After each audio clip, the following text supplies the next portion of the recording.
était là. Il ne donnait pas la paix du cœur, la joie et la prospérité. Cette année, nous avons commencé la campagne de sensibilisation dans le sud Congolais et nous étions à Diaké, à Sini, à Maféré, à Yamé et tout également nous étions à Ouassou. Aujourd'hui, nous déposons nos valises à Bassam pour parler de vivre ensemble. Comme le 15 novembre, nous avons tous la journée nationale de la paix. Le premier thème, on va prendre le commandant un peu chargé. On va commencer par le... Au nom du Père, et du Fils et du Saint-Esprit, Seigneur notre Dieu, là où les hommes sont assemblés, tu es au milieu d'eux. Et encore plus, quand ils se rassemblent pour parler de cohésion, de paix, d'amour et de partage. C'est pour cela que nous voulons te dire merci de nous avoir rassemblés en ce lieu. Nous sommes venus de partout, de conditions différentes, de foi différentes, pour former une seule famille en toi. Et que ton message de paix s'enracine dans nos cœurs, dans nos vies, dans nos familles, dans notre société et dans toute la Côte d'Ivoire. Merci pour tout ce que tu vas faire, pour l'inspiration que tu vas nous donner et pour ce que tu vas nous mettre en mission, pour que cela se réalise dans le quotidien de notre vie. On va commencer par le premier conférencier. Dans cette mission, nous sommes accompagnés par le ministère de la Défense et partout où nous sommes allés, les différents intervenants des chefs de compagnie ont été édifiants. Alors, comme je le disais tantôt, il a été affecté à Daloa, mais il a fait l'effort de finir avec nous ce matin avant de partir. Et je pense bien que nous allons commencer avec lui. Alors,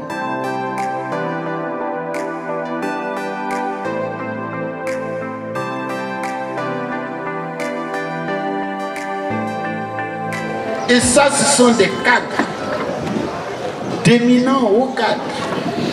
Dans une telle situation, que voulez-vous que cette personnalité religieuse puisse dire pour calmer la tension? On est obligé de dire que les politiciens sont des menteurs. C'est l'image qu'ils nous donnent eux-mêmes. Or, la politique, c'est la volonté de construire une société à visage humain. Que Dieu mette cette volonté dans le cœur de nos politiques. Qu'il nous inspire, nous autres qui sommes derrière eux, qu'il nous inspire à les aider afin qu'ils puissent nous aider à faire de notre société une société à visage humain. Amen. on a quand même très fort le thème qu'il a développé en politique, que doit se faire pour être un croyant exemplaire. Je pense que nous avons tous bien compris, dans un français terre à terre. Et si vous avez des questions, vous pouvez poser directement à l'homme de Dieu. Parce que c'est contraire aux valeurs religieuses, quelle que soit la religion. Merci. D'autres questions? Question, oui. Monsieur l'imam, la loi de la mendicité a été retirée. Que nous dit le Coran sur la Eric Aouzi? Eric Aouzi, journaliste à Canal M7 TV France. Alors, la loi de la mendicité a été retirée du code pénal. Que nous dit le Coran sur la mendicité et le vagabondage? Merci.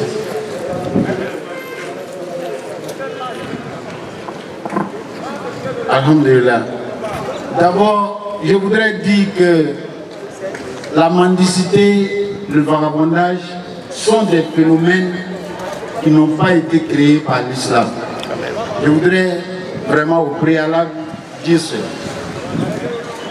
Dire ensuite que l'autorité, les autorités religieuses de l'islam commencent par le Coran qui sont les propos de Dieu, Allah subhanahu wa ta'ala. Descendent par les hadiths, la tradition du prophète Mohammed sallallahu alayhi wa sallam. Et finissent par ce qu'on appelle les écoles juridiques qui donne des détails des deux premières autorités. Que disent donc ces autorités de la mendicité et du vagabondage? Je vais chercher dans la tradition du prophète alayhi salatu wassalam. Un jour, un monsieur vient le voir pour avoir de quoi vivre.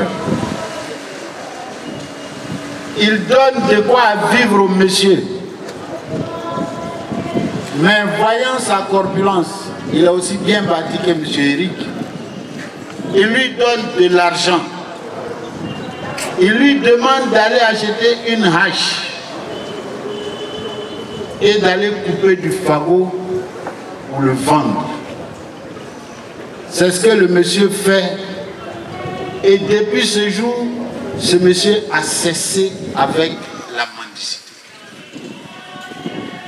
La mendicité en islam, dans un verset, dans une sourate du Coran, Dieu nous dit de ne pas nous détourner d'une nécessité. Quand une nécessité vous vient, même s'il vous vient dans une voiture luxueuse, l'islam vous interdit de vous détourner de lui. En fait, de ne pas être indifférent à sa peine. Mais dans le même temps, l'islam vous encourage à vous prendre en charge.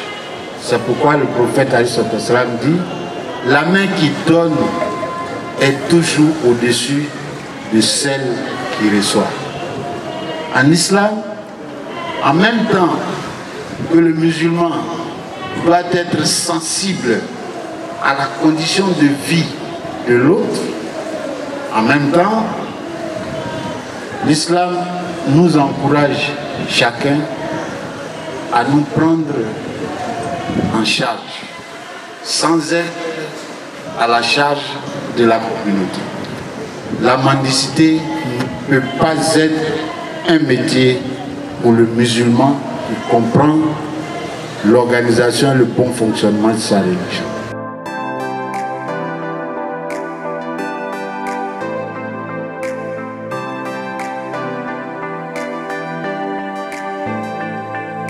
Gouvernant et gouverné de la loi.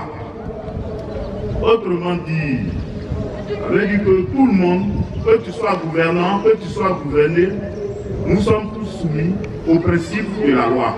Donc il s'agit de la soumission de la loi. Ensuite, par valeur républicaine, il faut entendre les idéaux de la République, les grandes orientations politiques. Donc, la problématique qui se dégage ici est que ce sujet, sans ressortir, nous demande par exemple, quelle application les partis politiques font de l'état du droit et des valeurs républicaines. Comme j'avais dit en substance, que les partis politiques doivent soumission à l'état du droit et aux valeurs républicaines.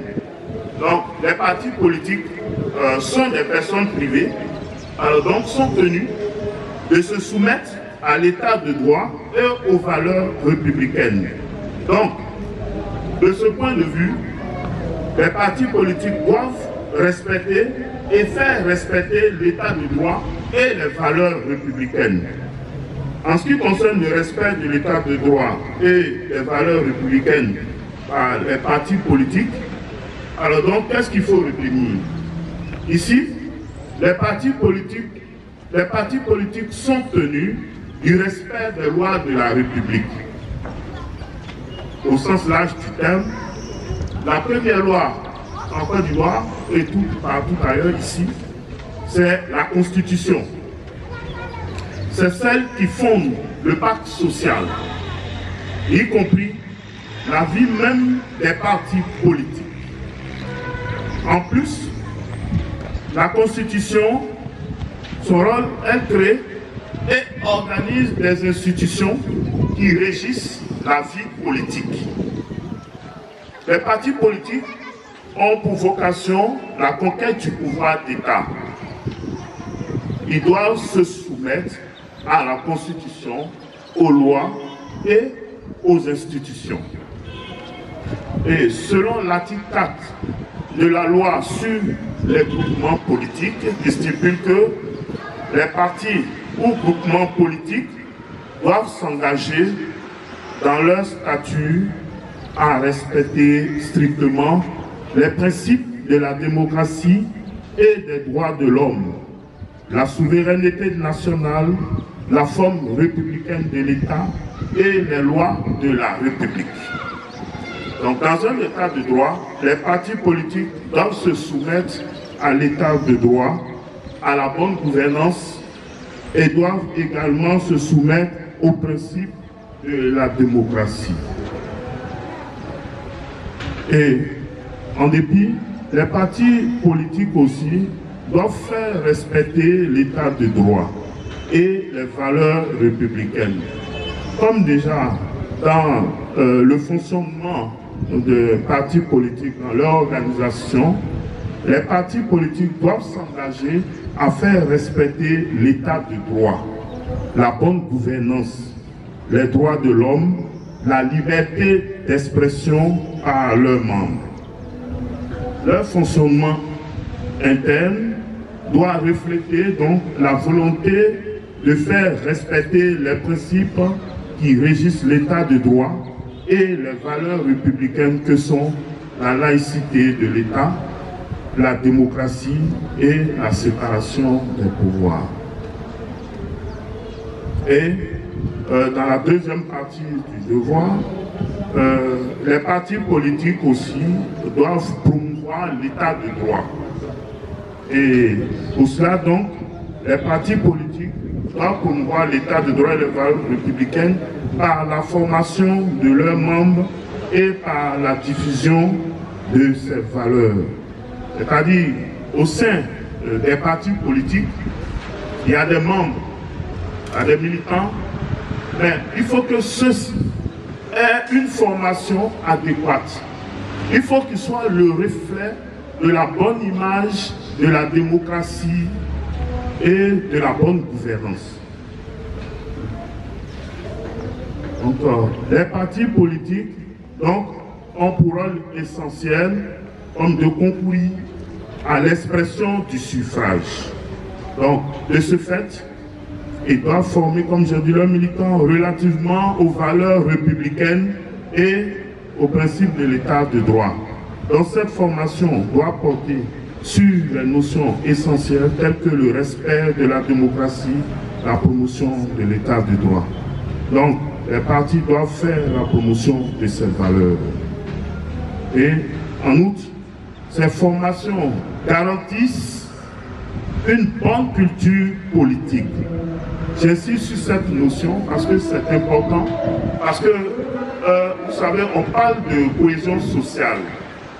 Donc, tous les bons éléments, tout ce qui est important pour faire avancer la démocratie dans notre pays. Donc, il faut une formation. Et donc, ceux qui sont bien formés à la notion de démocratie savent un peu l'importance de celle-ci dans notre environnement. Et donc, ainsi, pour paraphraser Nelson Mandela, l'éducation est l'âme la plus tranchante pour transformer le monde. Quand vous avez la formation, quand vous êtes bien formé, vous avez toutes les armes nécessaires pour faire avancer démocratiquement le pays. Et les avantages que nous voulons ici la paix, nous voulons l'amour, nous voulons l'attente. C'est la raison même de notre présence. Et donc, comme je le disais, il faut aussi la promotion. Les partis politiques font aussi bien la promotion, mais aussi ils font aussi la diffusion des valeurs. Et donc, pendant leurs rencontres, au cours des meetings, au cours de leurs entretiens, les partis politiques doivent entretenir les militants, la population sur ces notions, sur la démocratie, sur la bonne gouvernance, sur la cohésion sociale, qui est le thème phare de notre engagement ici. Donc, on peut aussi expliquer que les partis politiques ont une fonction d'éducation de masse. Et donc, pour terminer, à travers les partis politiques, les valeurs républicaines et l'état de droit qui constituent donc le socle de l'avancement politique, de la bonne gouvernance d'un État et d'un État de droit qui est différent d'un État autoritaire, d'un État où il n'y a pas de paix. Voilà.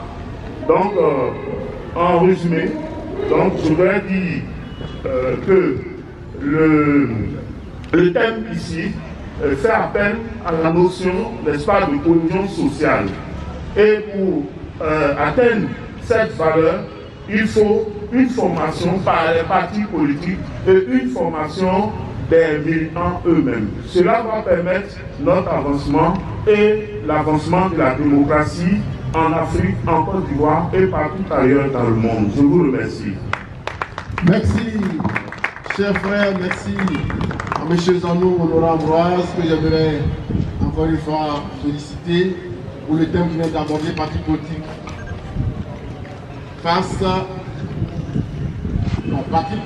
l'état de droit et aux valeurs républicaines. On acclame très fort pour M. Zanou.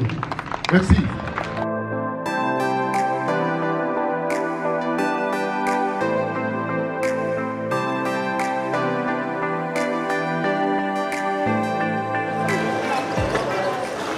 Qu'entendons-nous par démocratie? Tout simplement, il faut se dire que la démocratie, c'est la voix du peuple. Et donc, la plupart du temps, cette voix-là se transcrit par la voix des urnes. Tout simplement. Et donc, nous disons que la démocratie est un régime politique de gouvernement dans lequel le peuple souverain fait appliquer par les différents pouvoirs dont il se dote des principes à faire respecter. Et donc ces principes-là sont assimilés à des valeurs que sont l'union, discipline et travail. Donc appliqués à la République qui sont représentés sur le vocal de valeurs républicaines. Et donc les forces de défense et de sécurité intérieure et extérieure, garantes de la paix et de la tranquillité publique, ont-elles ce rôle, un rôle à jouer dans un régime démocratique? Et pour incarner la démocratie et les valeurs républicaines. Pour développer ce thème, nous allons dans un premier temps développer le volet des voies de réserve qui impliquent les forces de défense et de sécurité. Les forces de défense et de sécurité qui doivent bien évidemment jouir d'une exemplarité sans borne en cherchant évidemment à garantir en toutes circonstances la stabilité et la paix publique. Et donc qu'en est-il du devoir de réserve? Les forces de défense et de sécurité ont un devoir de réserve, notamment en ce qui concerne les affaires politiques et sur les sujets d'intérêt national. Leur statut de citoyen leur donne certes un droit de regard sur l'actualité publique de leur pays, la liberté d'association, mais leur particularité de militaire ou assimilé leur ordonne de savoir rester à équidistance de la politique du pays, au regard de la doctrine d'emploi des forces armées de Côte d'Ivoire, telle que définie par la hiérarchie, par la stratégie de sécurité nationale. Les militaires doivent être capables d'accomplir les missions qui leur sont dévolues dans le respect des normes démocratiques, des principes de bonne gestion des affaires politiques et de la règle de droit. Il s'agit de quoi dans ce volet devoir de réserve? Nous, en tant que militaires, apolitiques bien évidemment que nous sommes, nous devons éviter bien évidemment de nous, je ne vais pas dire immiscer, mais aujourd'hui avec le développement des réseaux sociaux, tout le monde s'explique là-dessus, chacun donne son point de vue, etc. Et donc, peut-être pour tout un peu, pour la petite histoire, j'ai suivi une discussion politique sur, je crois, Facebook ou bien quoi. et dans lequel il y avait des échanges houleux. Et il y a eu l'intervention d'un militaire qui a directement, je ne vais pas dire sali, mais donné sa position directement en disant que voilà, je suis ceci, c'est cela. Ce sont des choses à proscrire en tant que membre des forces de défense et de sécurité. À la limite même, on dirait même d'éviter même d'échanger sur les réseaux sociaux. On peut échanger en restant stable, quand je dis stable, éviter tout ce qui est politique et autres. Ou bien juste regarder comme moi j'ai l'habitude de le faire. Je sillonne, je regarde, et puis bon voilà.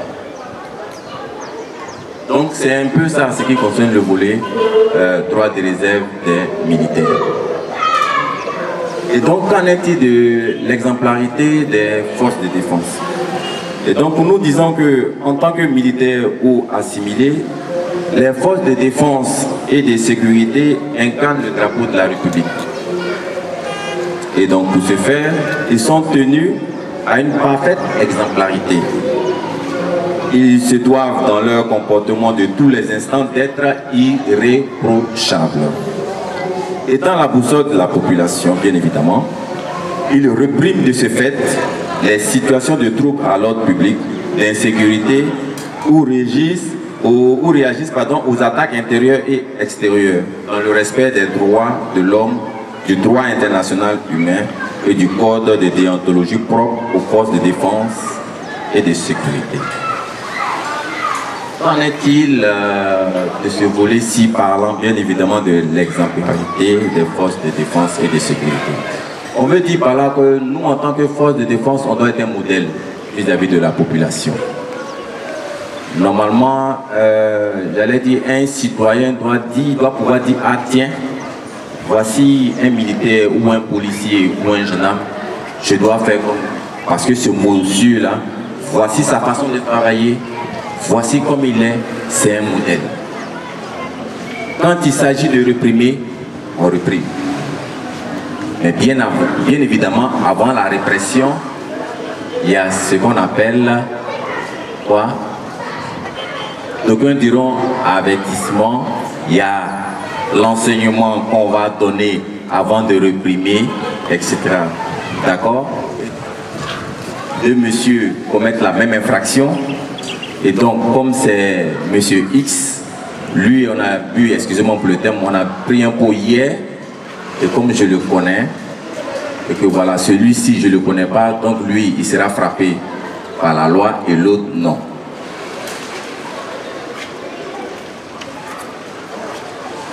Et enfin, pour le dernier point, nous allons parler de la garantie de la paix et de la stabilité politique. Il ne peut y avoir de démocratie et de respect des valeurs républicaines sans la paix sociale. La démocratie définit les conditions d'exercice des libertés publiques et les forces de défense et de sécurité y ont un rôle déterminant. Il se charge de faire appliquer ces libertés au regard des lois et règlements en vigueur. En ce sens, ils sont tenus de rétablir la sécurité et la tranquillité publique, là où ceux-ci ont fait l'objet de troubles. Ils doivent en conséquence rester intransigeants et impartiaux, comme je l'ai dit tout à l'heure, et n'user de la force qu'en cas d'absolue nécessité, sans outrepasser les pouvoirs que leur confère la matière. Si on constate une situation de trouble à l'ordre public, comme je l'ai dit, ils doivent réagir au regard des lois en vigueur. À quel moment, par exemple, on doit pouvoir utiliser les armes? Quand je dis armes, je vais parler des armes à feu. À quel moment on doit utiliser les bâtons de maintien de l'ordre? Ce que j'appelle bâtons de maintien de l'ordre, ce sont des tubes caoutchouc noirs, on frappe, et aussi des boucliers de protection. Donc il faut pouvoir faire la part des choses avec tout ça. N'est-ce pas? Quand il s'agit de maintien de l'ordre, il n'y a pas d'utilisation d'armes à feu.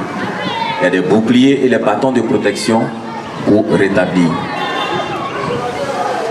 Donc, Ici, ce volet fait ressortir la particularité, n'est-ce pas, de l'utilisation des moyens quant au rétablissement de l'ordre.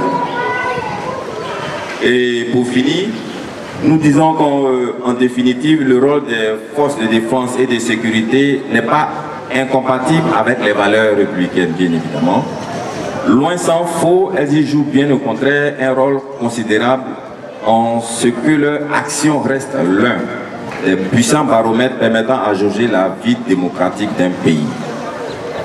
Elles doivent donc y jouer pleinement le rôle qui leur revient, en évitant bien entendu d'être mêlées à des actions déstabilisatrices des régimes de leur pays. Je vous remercie. Merci infiniment au commandant Kouassi, chef de l'escadron de la gendarmerie de Grand-Bassam. On acclame un peu très fort pour lui. Et après avoir écouté le thème force de défense, je vais passer maintenant la parole à l'Assemblée. Sur les réseaux sociaux, à l'occasion d'un débat. Alors, il a expliqué aussi qu'en tant que gendarme, en tant que corps habillé, il devrait en principe ne pas être mêlé à la politique. Mais je voudrais demander ici au commandant quel est l'apport de la gendarmerie dans la cohésion, dans le processus de cohésion, de réconciliation. Qu'est-ce que la gendarmerie fait ou bien a comme action concrète pour aider ou favoriser la cohésion et la réconciliation en Côte d'Ivoire? Merci. Merci. Alors, voilà, la question a été bien posée. Il va répondre en même temps. Merci. D'accord. Merci pour la question. Il faut dire que déjà, cette résolution-là part du plus haut, depuis le ministère de la Défense. Déjà, des actions sont déjà menées en amont, avant que nous, au bas de l'échelon, nous réagissions. Et donc, nous étant au bas de l'échelon, nous pratiquons ce qu'on appelle la gendarmerie de contact. Il faut dire qu'il y en a qui ne manifestent pas leur colère dans les médias. Ils gardent ça en eux. Et un matin, quand ça explose, vous allez voir que c'est une accumulation de succession de haine et de colère qui rejette ce jour. Donc, voici un peu pour répondre à votre préoccupation. Comment est-ce que nous, n'est-ce pas, nous essayons de participer comme on peut à la stabilité et à la résolution des faits et situations qui prévalent dans certaines communautés. Il me dit que la politique, c'est la gestion de la cité.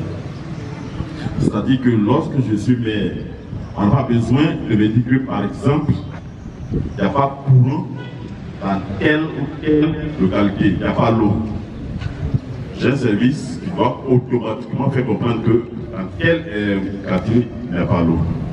Dans tel quartier, il n'y a pas de courant. Dans tel quartier, il n'y a pas de froid. Cependant, les politiciens, ils ne le font pas. Mais c'est nous jeunes, nous populations de Côte d'Ivoire, qui leur donnons cette possibilité de faire ça. Pourquoi? Parce qu'à chaque fois qu'il y a une élection, on dit bon, il y a mangement.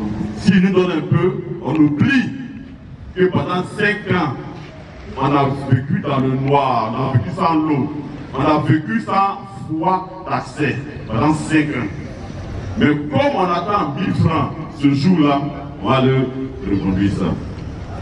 Il faut que nous ayons conscience que nous avons tous un combat à faire.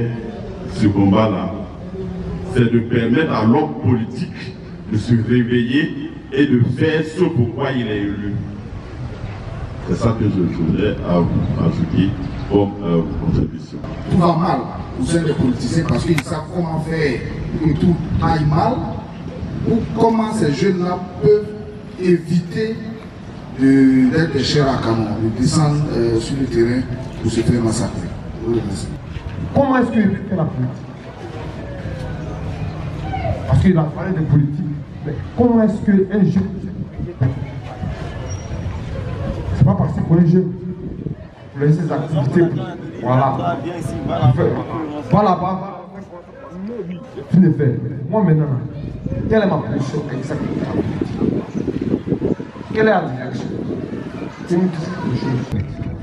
Je voulais savoir, tout à l'heure dans l'exposition du maître, il avait parlé de la Constitution, qui est la loi que nous tous, nous devons respecter.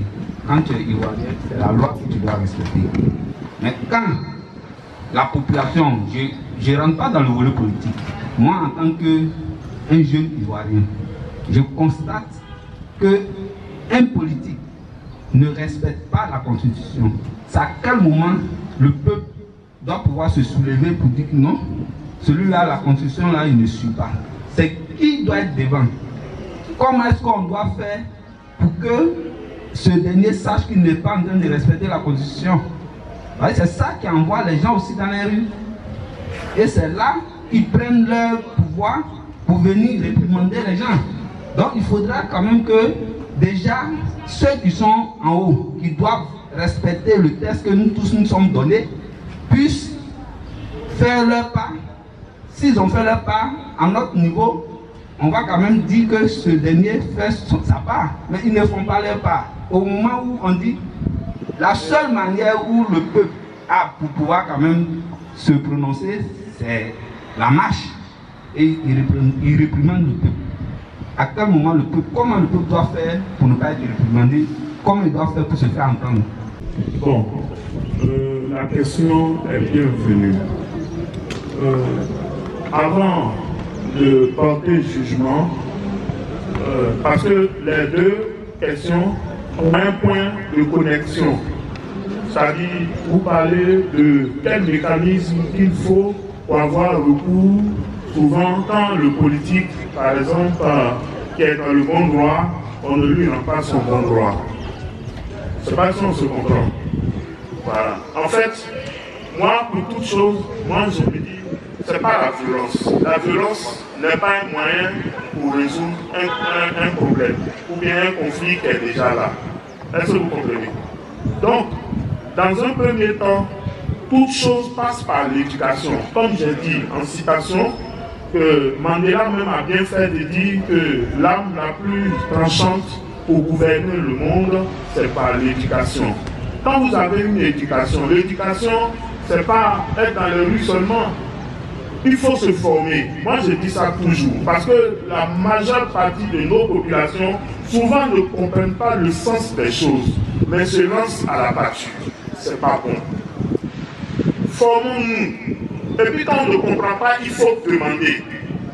Je veux même prendre pour exemple, il y a un professeur à l'université qui a travaillé sur des notions de crise, comment les crises arrivent souvent dans les pays, ou bien dans un village, ou bien dans une contrée. Il prend ses étudiants, il prend un, il écrit, il donne une information sur le tableau en amphi. Donc il dit, bon, ceux qui sont dehors, portent l'information et rentrent. Ceux qui sont dedans sortent, ils donnent l'information. Quand ils donnent l'information, ceux qui ont reçu l'information dehors doivent rentrer pour aller dire au professeur, voilà ce que les autres ont dit. Mais à la fin, on a compris que les informations étaient biaisées. Donc tout de suite, si on dit, oh, il n'y a pas là d'issue, ils sont en train de frapper, sans comprendre, les gens arrivent, ils cassent et après ils se rendent compte qu'ils sont dans le four. Moi je dis toujours dans la vie, si tu viens premier en mathématiques, il faut pas jaloux de ton forme-toi. Au lieu de dire non, lui, tout. Non, ça ne résout pas le problème. On ne peut pas aussi utiliser, comme j'ai dit tantôt, la violence pour aller régler un problème. Bon, par rapport à ce que vous dites, moi je pense bien plutôt qu'il y a des mécanismes qui sont conçus pour ça. Il y a des voies de recours. Mais c'est vrai que l'autorité est au pouvoir. On dit bien le pouvoir. C'est lui qui a le pouvoir. Bon, toi tu vas faire la violence pour aller arracher, il faut me dire. Ou bien moi qui suis ici, je te dis qu'il faut aller casser pour instrumentaliser la jeunesse. Non, c'est pas comme ça qu'il faut résoudre les problèmes. C'est C'est pas comme ça. Tout s'apprend et puis tout se fait par l'éducation. Moi, je donne ici même peut-être pour anticiper, peut-être le président va le dire après, mais moi je pense qu'il ne faut pas s'initier dans la belligérance, c'est-à-dire dans les crises, dans les guerres. Quand on dit à quelque chose, les gens se regroupent en un clan et puis ils disent bon, nous on va aller pour se faire harakiri. Bon, quand on est comme ça, est-ce qu'on est dans un état de droit? Alors que moi, mon thème sur lequel j'ai exposé, c'est l'état de droit, les partis politiques face à l'état de droit et aux valeurs républicaines. Est-ce qu'en ce moment, la Côte d'Ivoire est honorée? Toi, tu es fâché.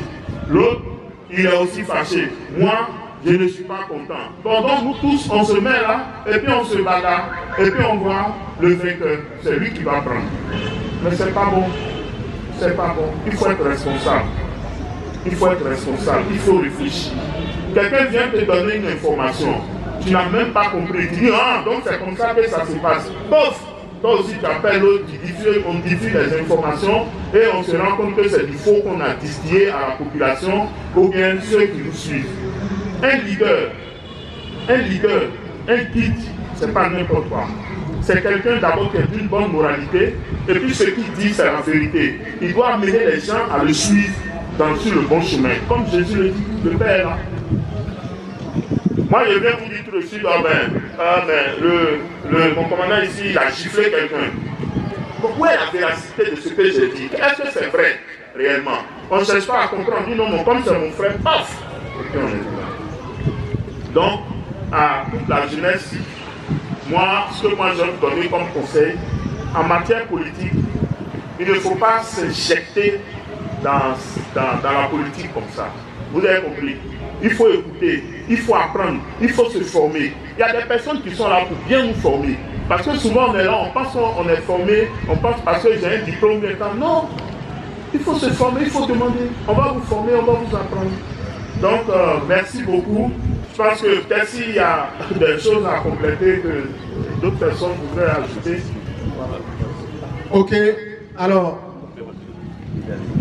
tout le monde peut donner, ok. Il y a le père qui, voilà, merci bien.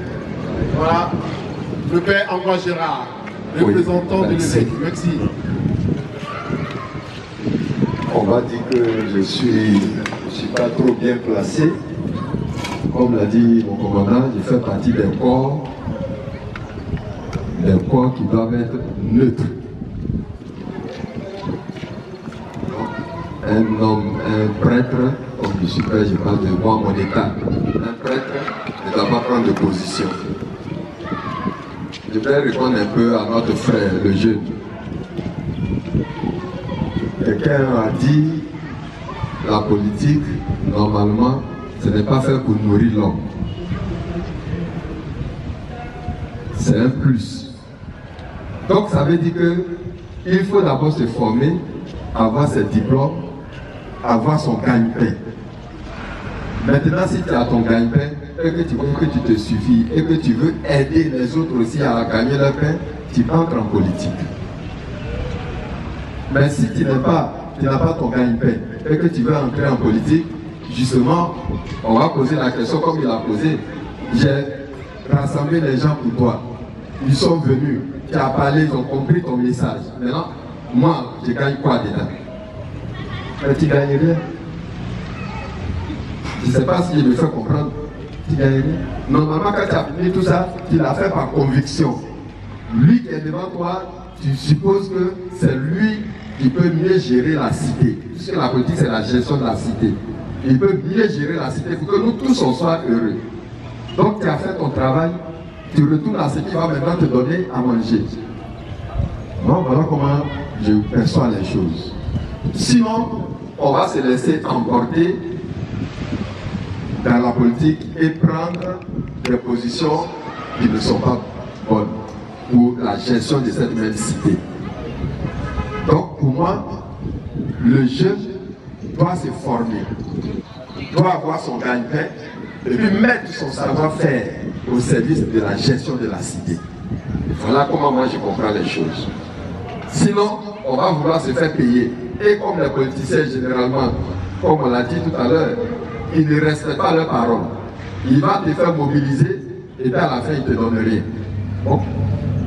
Tu n'es pas content.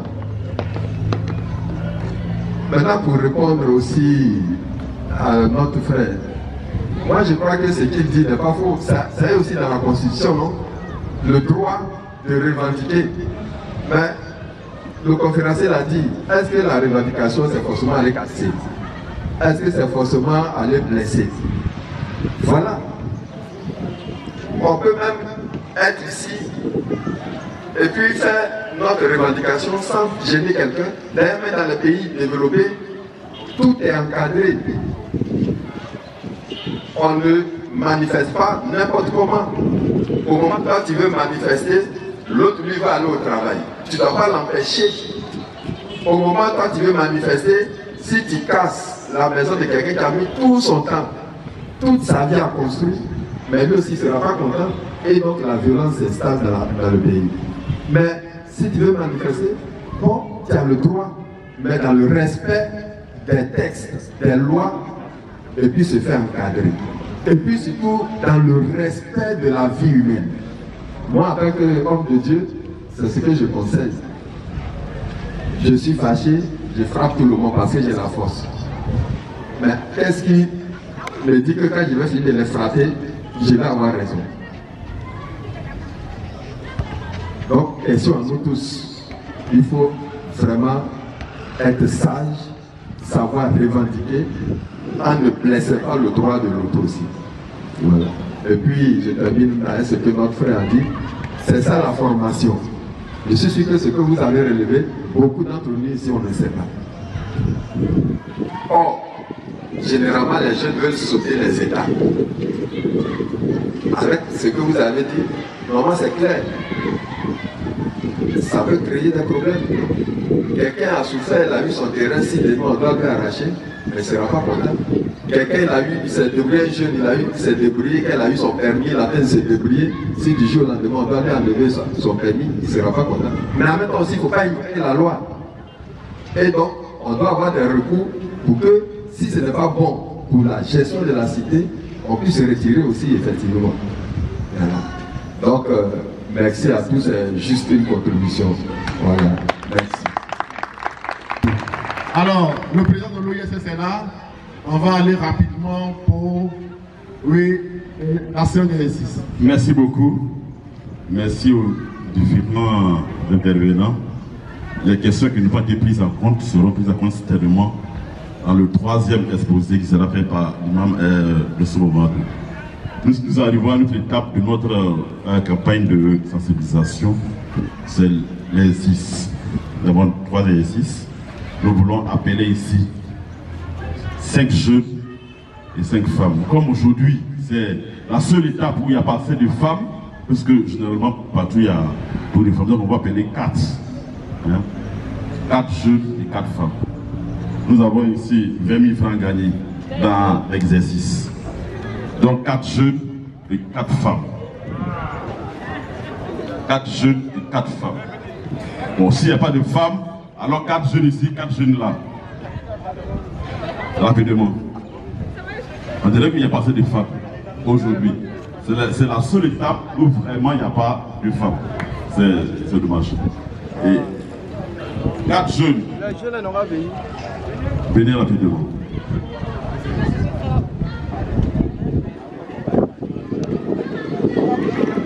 Quatre ici, 4 là. 20 000 pour le week-end. 20 000 à gagner. 20 000 pour le week-end. C'est beaucoup d'argent, hein. Ils vont découler. Ils sont 4. Il reste 3 ici. N'ayez pas peur. Il n'y a pas de femmes. Mais il y a femme à Bassam, c'est pas normal. Ici. Okay. Le 4e. Voilà. L'exercice est simple. Là, il y a 20 000 francs. Il faut faire un feu au milieu ici. Je n'ai pas dit feu, le vrai feu qu'on fait pour faire la cuisine. Il faut faire ça ici. Voici le principe de l'exercice. Celui qui allume le premier, il gagne les 20 000 francs. Le groupe qui allume le premier, le feu, il gagne 20 000 francs. C'est un vrai feu. Vous avez 5 venus, pas plus. Le vrai feu, hein? Question? Ok. En fait, c'est le feu du foyer Le feu du foyer, il faut chercher tout ce qu'il faut. Comment faire pour allumer le feu de foyer? Il faut chercher. Le marché n'est pas loin si tu vas aller pour le Falco. Avec les poids, tout ce qu'il faut allumer pour faire le feu tout de suite. Ma fille était condamnée par la sorcellerie. Mais ce homme de Galilée, Jésus m'a libéré. Une minute pour allumer le feu. Quel est le groupe qui a allumé le feu le premier? Il m'a libéré. Le groupe qui a allumé le feu le premier. Il m'a libéré, oh, il m'a libéré, oh, Jésus m'a libéré. Alléluia. Le groupe qui a allumé le feu. Alléluia. Ah, parce qu'il a plu, il faut allumer. Alléluia. Ici, il y a le soleil, il faut allumer. Quel est le groupe qui a allumé le feu? Quel est le groupe? Après la mort de Lazare, sa famille a partagé ses biens. La personne n'est pas qu'un jour. La mère allait revenir à la vie. Mais lorsque Jésus-Christ de Nazareth est apparu, les dorés nous chantent. Le feu est allumé partout. Mais quel est le groupe qui a allumé le premier? S'il vous plaît, d'abord, c'est bon. On va le feu, les groupes se mettent à leur place. Maintenant, on va aller. Quel est le groupe? On dit 5 personnes. 4 personnes. Ok, c'est où? Tous les autres voient. Bon, mettez-vous là. Ensemble, il y a le feu. Il y a le feu. Voilà. Ok. Quel est le groupe qui a allumé le premier? Vous voyez, on dit, quel est le groupe qui a allumé le premier? On dit, il y a 2 groupes. Alors il faut 1. Selon vous, quel est le groupe qui a allumé le premier? Ah, pour là, c'est qui? Ceux là. C'est eux. Ah, ouais, non. Qui c'est là, Très bien. Très bien. Voilà, ça c'est bon, c'est très bon. Voici ce que c'est que l'exercice. Vous voyez ce que ils ont fait, comment ils ont fait pour allumer le feu? Ils ont pris des bois, ils ont pris des fagots, ils ont pris un sac, un lotus, et puis il a fallu une bûchette d'allumette. C'est la bûchette d'allumette qui a fait que le feu est allumé. Et tout à l'heure, quand on a demandé quel est le groupe, les 2 groupes ont levé la main. Ça représente déjà un bois. Pourquoi? Parce que c'est source de conflit. Quand il y a une élection, on dit qui a gagné? Les 2 groupes ont dit non, c'est moi. Qui a levé le feu? Les 2 groupes ont dit c'est moi. Maintenant, si on reste uniquement aux 2 groupes, ça veut dire que les 2 groupes là, personne ne va les partager. Là, c'est un fardeau. Ici, ils ont dit non, c'est Abobolé. Et l'autre dit que c'est le bruit. Dans notre langage, c'est le groupe. Ça veut dire que si on part encore aux élections et que lui qui a gagné, la famille qui a gagné, qu'ils sont nombreux, va vouloir descendre dans la rue. Et puis c'est ils ont gagné. On allume le feu. C'est un fardeau. On voit. Tout à l'heure, lui, il a parlé comment on appelle? Du foncier. Que, le foncier risque de mettre le feu. Mais c'est un bois. C'est un fagot, le foncier. Il a parlé de la construction. C'est un fagot. Et tout ce qu'il y a comme problème constitue un fagot. Et c'est l'accumulation de tout ça qui va nous permettre d'avoir l'allumette. Quand ton président du parti politique va te dire non, maintenant on n'en veut plus, nous on a gagné, il faut descendre dans les rues, ça va souvent que tu parles la bûchette. Donc la bûchette est celle qui va mettre le feu dans le pays ou dans le village ou dans la famille. Parce que dans la famille aussi, il y a des petits problèmes, il ne paye pas l'eau, il ne paye pas le courant, il n'a pas assiette, c'est des fagots. Nous devons éviter cela. Nous devons comprendre à partir de maintenant que nous avons la responsabilité d'éviter le feu dans notre pays, dans notre village. Nous, jeunes, nous sommes comme l'allumette. C'est nous. Tant qu'on ne dit pas, si on ne dit qu'on ne sort pas, il n'y aura rien, il n'y aura jamais rien. Mais si on sort, qu'on casse, c'est fini, le pays est en feu. Et quand on casse, le petit commerçant, il se rebelle lui seul, qui a fait son petit jeu commerce, on va en casse. Lui, il a fait quoi? Il a quoi avec? À voir. On prend une machette, on coupe la tête de quelqu'un. Pourquoi? On va couper la tête de quelqu'un qui n'a rien à voir avec nous. On le tue. Mais c'est l'espoir de la famille. On dit une valeur humaine égale une valeur humaine. C'est-à-dire que vous, dès l'instant que vous êtes homme, vous êtes égal au président Laurent Gbagbo. Parce que vous êtes une personne. Vous êtes égal au président Ali Konan Bédié parce que vous êtes une valeur humaine. Vous êtes égal à celui qui est assis là-bas parce que vous êtes une valeur humaine. Donc si vous tuez un homme, vous l'avez tué parce que c'est eux qui ils avaient été tués, ils ne seraient pas là. Donc, sachons manifester. Et manifestons bien pour ne pas qu'il y ait le feu. Il peut y avoir des problèmes, mais on peut ne pas allumer le feu. Parce qu'on doit refuser d'être là. Tu as une information. Tu donnes, c'est en rumeur, mais tu te formes. Je me souviens, il y a un mois, il y a eu un match à Boulogne. Et puis il y a eu un petit problème entre petit Malingué et petit Abouri. Il y a quelqu'un, un Abouri, qui vient puis voir les gens tout assis. Il dit, mais vous êtes assis. Les tueurs sont en train de couper tous les Abouris. Et vous êtes assis. Ils ont cassé ma boutique. Ils ont tout brûlé. Automatiquement, ça a enflammé. Et ce jour-là, la TI était avec nous, on partait à Boisseau. On dit, bon, allons faire le Chocostar. On arrive, sa boutique est intacte. On l'appelle pour venir témoigner. Il dit, non, bon, c'est-à-dire que, mais c'est pas sérieux, c'est la bichette. Il faut dire ce que vous voyez. Il faut dire ce qui se passe réellement, pas mentir. Parce que cette rumeur-là apporte le feu au pays. Amen. Maintenant, comme on dit, c'est l'argent là-haut. Madame, l'argent. C'est eux non? C'est eux qui ont gagné. Voilà.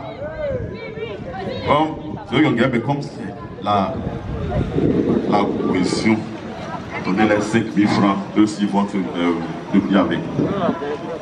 Ah, il dit que c'est eux qui ont gagné. Maintenant, on continue. Hein? On continue. Cet exercice-là, s'il vous plaît, cet exercice-là consiste à dire quoi? Son nom. Son nom. Donc, le groupe là, mettez-vous comme ça, pour que les... Oui, mettez-vous là. Mon ami, donc comme ça. Donc, comme ça, comme ça. Les 6... Non, c'est quoi du groupe là ça? Ok. Non, ici. Ici. Voilà. L'exercice consiste à dire tout simplement son nom. Écoutez bien, son nom, son parti politique, sa religion, son ethnie, l'équipe qu'on supporte en Côte d'Ivoire, l'équipe qu'on supporte à l'étranger. Christianisme. Voilà. C'est céleste, ok. Non, pas christianisme céleste. Évangélique. Évangélique, oui, évangélique. D'accord. Voilà. Vous supportez quelle équipe? En Côte d'Ivoire. En Côte d'Ivoire? Oui. Bon. Pas l'équipe. À l'étranger. À l'étranger? Oui. Bon, PSG. PSG, ok. En Côte d'Ivoire, c'est la SEC. À SEC, oui. Mais à l'étranger, c'est Madrid. C'est le Real Madrid. Real Madrid. Très bien. Ok. Alors, ce qu'il faut écouter, là ici c'est quoi? La leçon à atelier c'est quoi?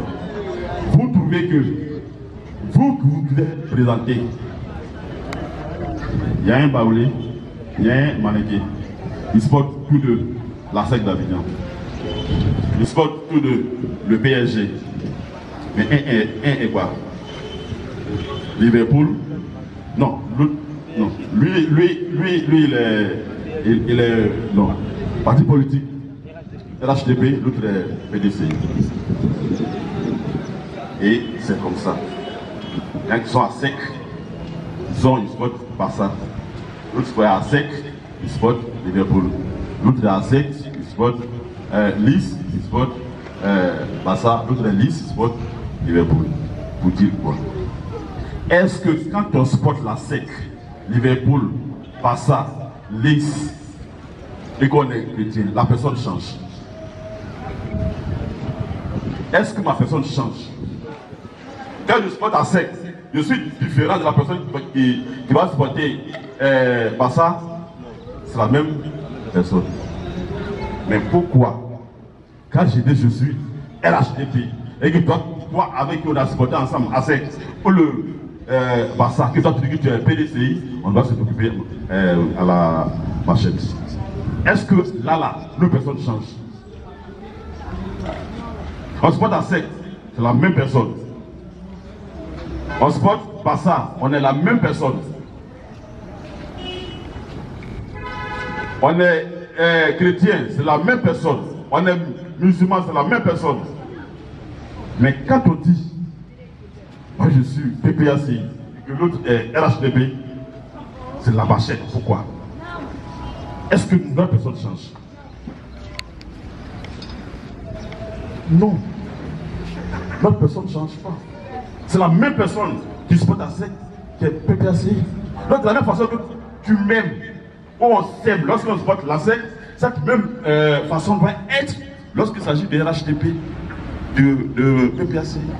Parce que notre valeur, c'est la même. Nous sommes tous image de Dieu. Nous sommes tous image de Dieu. Notre image ne change pas. Donc il faut comprendre à partir d'aujourd'hui que nous devons faire en sorte qu'on peut manifester. Mais dans notre manifestation, tenons compte du fait que celui qui est à côté de moi là, il supporte la SEC, moi je supporte la SEC. Et que si on s'aime contre la SEC, c'est pas la peine qu'on se coupe si on est RHDP et PDCI, UDPCI, quoi que ce soit. Parce qu'ils sont tous humains. Nous on construit notre pays. C'est nous. La bénédiction se repose sur la jeunesse. Si nous ne prenons pas conscience pour construire notre pays, nous allons tuer notre pays. Parce que quand ça notre tour, nous sommes tous morts. Tout à l'heure, je l'ai dit que ceux qui sont aujourd'hui là, qui sont passés par nous, ils ont été petits, jeunes, adultes pour être là. Si on a coupé leur tête, ils ne seraient pas là. Donc évitons de tuer aussi les autres, pour qu'eux aussi un jour, ils soient là où ils sont. Que Dieu nous bénisse, que Dieu nous attende et que nous passons au troisième thème pour la gloire de notre Seigneur. Merci. Président de l'Organisation internationale pour la solidarité sociale et spirituelle, très chers guides religieux, mesdames et messieurs les participants, mesdames et messieurs les forces de défense et de sécurité, messieurs les conférenciers, mesdames et messieurs tous en vos rangs et chers invités.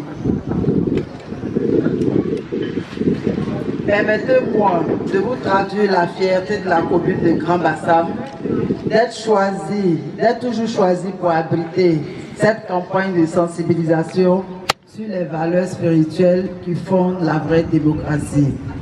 Notre cité, classée patrimoine mondial de l'UNESCO, est heureuse d'accueillir aujourd'hui d'éminentes personnalités et guides spirituels, notamment le Père Obrou Augustin, chargé de communication du cardinal Jean-Pierre Coutoin, et l'imam Dosso Mamadou, directeur du centre islamique d'Agamé, tous deux éminents hommes de Dieu en Côte d'Ivoire. Je voudrais, au nom du conseil municipal dirigé par son Excellence M. Jean-Louis Moulot, des autorités politiques, administratives et religieuses, en remercier les organisateurs et adresser à chacune et à chacun notre traditionnel Akwaba à Grand Bassam. Chers guides religieux, souffrez qu'en vous disant un Akwaba spécial sur cette terre chargée d'histoire, porte de la foi où ont débarqué les premiers missionnaires de la mission africaine il y a plus de 125 ans, de même que la présence de la vieille mosquée sénégalaise avec son puits rempli de grâce et de bénédictions, je vous adresse mes vives félicitations pour la qualité des thèmes débattus lors de vos conférences. Vos présences respectives ici ce jour, malgré vos programmes extrêmement chargés, démontrent une fois de plus l'attachement que vous portez à une paix durable en Côte d'Ivoire à travers ce projet Côte d'Ivoire, une famille de dieux unis et réconciliés. Mesdames et messieurs les participants, après ces conférences sur les valeurs spirituelles, animées par ces experts, je reste convaincu que chacun sera un véritable ambassadeur de la paix en Côte d'Ivoire et particulièrement dans notre ville de Grand Bassam. C'est fort de cet espoir que je voudrais clore mon propos en vous souhaitant un bon retour à tous. Je vous remercie. Tel que l'intitulé de ma communication est formulé, c'était une interrogation à laquelle je me suis forcé de répondre. Cette interrogation dit d'abord que nous avons une image politique qui est l'image de cet homme contraire aux valeurs religieuses. Cet homme qui ment, cet homme qui vole et qui en fait, il fait du vol, du mensonge, des normes sociales. Alors, dans notre thème, nous sommes forcés de dire que pour que le politique devienne un croyant exemplaire, il faut qu'il change de paradigme. Il faut qu'il change de paradigme afin que la société puisse changer de regard vis-à-vis de lui. Ce paradigme-là suppose qu'il se dise partout où il est vu par Dieu, même si lui ne voit pas Dieu, Dieu le voit.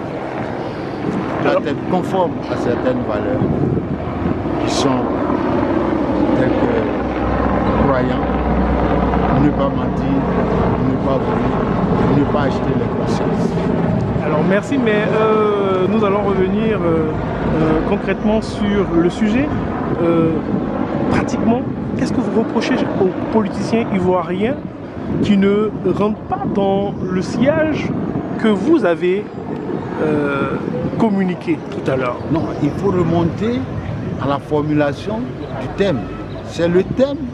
En formulant le thème, il y a un reproche qu'on fait aux politiques.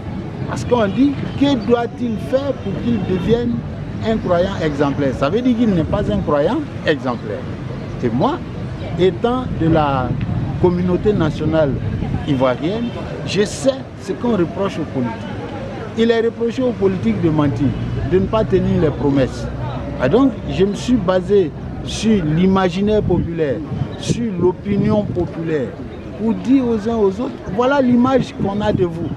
Quand il y a la campagne, vous venez acheter les consciences. Mais une fois que la campagne finit, pour ne pas tenir vos engagements, vous disparaissez. Ce sont des choses qu'il faut arrêter, donc il faut changer de paradigme. Alors on va revenir à la dernière question pour que vous passiez un message fort sur le décret de déchéance du foncier. Que pouvez-vous nous dire sur ce décret qui a été pris depuis 2021 et qui court jusqu'à 2020, qui va exproprier, comme le ministre l'a dit, même si il advenait qu'au maximum les propriétaires soient expropriés, il pourrait les réintégrer. Alors, vous en tant qu'homme de Dieu, même homme de Dieu, je demeure citoyen. Oui. Je reproche toujours deux choses à nos gouvernements, à l'administration ivoirienne. C'est elle que je connais et c'est elle qui m'administre. Deux choses. La première chose, c'est que quelquefois, malheureusement quelquefois, les lois ne sont pas pertinentes par rapport à la réalité sociale. C'est-à-dire, quand on prend une loi, c'est qu'on se sera basé sur un environnement où la loi viendra résoudre un problème qui se pose, ou bien la loi viendra prévenir un problème qui va se poser à terme. Je le reproche à notre administration, quelquefois, peut-être dans les exposés de motifs à l'Assemblée nationale, mais nous, on n'est pas membre de l'Assemblée nationale, on n'est pas censé le savoir. Ça, c'est le premier reproche que je voudrais faire, et à cette loi, et à beaucoup d'autres lois qui sont passées et qui viennent. Mon deuxième reproche, c'est qu'il n'y a pas suffisamment de sensibilisation. Une loi qu'on prend pour gérer des populations, et quelquefois, les populations sont surprises qu'il y a une telle loi. Alors, moi, je pense que avant de voter la loi à l'Assemblée nationale, qui est la représentation du peuple, il faut que ce peuple-là même soit informé de la pertinence de cette loi. Ils ont une image défavorable qui les dévance. Il y a un préjugé défavorable dans la mentalité populaire. On pourrait dire que c'était une ruse, que c'est une ruse politique. Parce que jusqu'ici, ils ne nous ont pas, les politiques ne nous ont pas donné la latitude de les prendre plus au sérieux que ça. La terre appartient à Dieu. Vous savez, personne n'a jamais fabriqué un lopin. Personne. La terre appartient à Dieu. Du coup, lorsque vous venez pour gouverner, il faut vous baser sur le fait que des populations se sont établies sur cette terre bien avant. Donc, il faut voir quels sont les droits de cette population. Pourquoi on parle des droits coutumiers. Des droits coutumiers. Donc il faut d'abord, j'allais dire, gérer cet aspect de l'existence de sa population sur ses droits, ses lopins de terre, avant même de prendre une quelconque décision républicaine qui ne serait pertinente que si elle coïncide, si elle va dans le sens, j'allais dire, des intérêts de ces populations qui occupent ces parties. Ce thème il est d'actualité et il est encore même dans le monde. Parce que partout on parle de politique, on parle de démocratie, on parle de bonne gouvernance. C'est tellement important ce sujet que nous voulons développer des valeurs dans cette politique qui signifie donc la gestion de la cité. Donc pour gérer une cité, il faut des valeurs. Mais cette valeur, c'est quoi? C'est la bonne gouvernance, c'est le respect des normes, c'est la démocratie. Voilà qui sont les maîtres mots. Mais aujourd'hui, qu'est-ce que nous constatons? Nous constatons qu'aujourd'hui, il y a une frange de la population qui ne connaît pas bien les mots, qui ne savent pas bien les règles. Vous savez, tel que formulé par la Constitution, tel que dit par la Constitution, il y a beaucoup de nos jeunes, il y a beaucoup de personnes, il y a beaucoup de citoyens qui ne connaissent pas, qui ne savent pas ce que ça veut dire, qui ne savent même pas ce que la Constitution représente. Donc, c'est au nom de tout ça, au nom de cette assemblée-là, que nous avons voulu être présents devant elle, pour leur apprendre ce que c'est que la démocratie, ce que c'est qu'un état de droit, ce que c'est que les valeurs républicaines. La déchéance, ça veut dire simplement que vous êtes expatrié par de vos droits. Est-ce que vous avez, comme vous parlez en termes d'acquis sur intérêt, vous respectez. Mais bon, je ne voulais pas rentrer dans les détails puisque vous m'apportez l'information, c'est vrai. Je pense bien qu'il doit y avoir des voies de recours. Comme on le dit dans un état de droit, on a dit tout à l'heure, il y a des voies de recours, il y a des mécanismes par lesquels on peut avoir accès pour mieux comprendre et puis savoir par la suite ce qu'il faut prendre comme décision. L'OISS va se charger de rapprocher les voies plus autorisées, voir dans quelle mesure on va faire de cela des mécanismes pour venir en retour informer notre population. Pour tout homme humain, pour toute personne humaine, là ça ne t'arrange pas. Nous sommes en démocratie, comme je l'ai dit, on ne va pas s'enliser dans un projet. On va chercher avec les autorités compétentes poser nos problèmes. Au moment de fin, je dis bien merci. Merci à vous. Vous m'avez accordé votre pour pouvoir m'exprimer.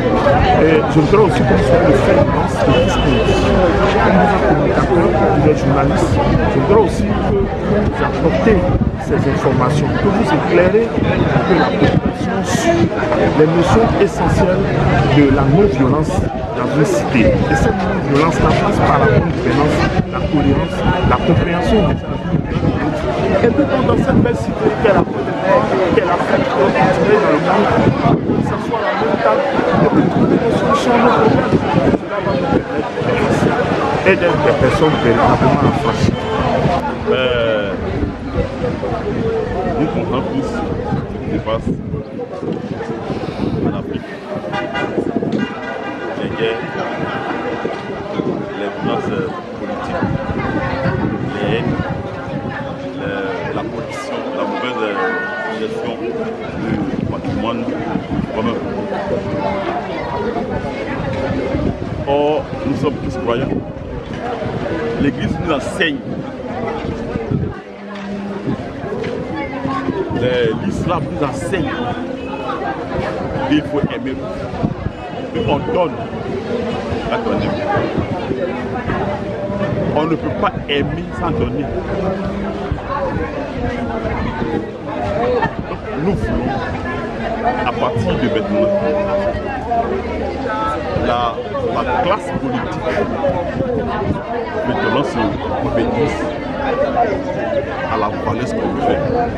Parce qu'il n'y a seulement que l'amour de Dieu qui peut nous permettre de créer véritablement la paix définitive. De mieux gérer ce qu'on a que les autres. Si quand on veut faire de la politique, c'est de vouloir aider les autres à avancer dans la vie. Comme le dit la gestion de la vie, la construction d'un monde meilleur, d'un monde humain. Mais quand on fait la politique, ça peut diviser, ça peut déchirer, ça peut tuer. Ça peut rendre pauvre, pas couvrir. Quel est le sens de ça? Nous sommes à la fin d'une campagne de sensibilisation qui a commencé le 21 juillet 2021, le 20. Donc la clôture avec toutes les délégations le 17 décembre 2022 à Boulois. Nous invitons donc la population, tous les jeunes à prendre leurs responsabilités dans la possession de la nouvelle Afrique avec Dieu. Car Dieu seul peut sauver notre mais en ce qui concerne les parties du nous ne serons pas, nous n'avons pas d'informations sur la collaboration. Nous sommes une bonne jeune. Lorsque nous aurons des informations, nous pourrons avoir mais si il est prévu de l'argent pour les je pense que c'est une obligation de le faire. C'est une obligation de le faire avant. D'ailleurs, pas casser la maison de quelqu'un quand on fait une solution. Moi, je pense sincèrement que la solution devrait être jouée avant même de le faire.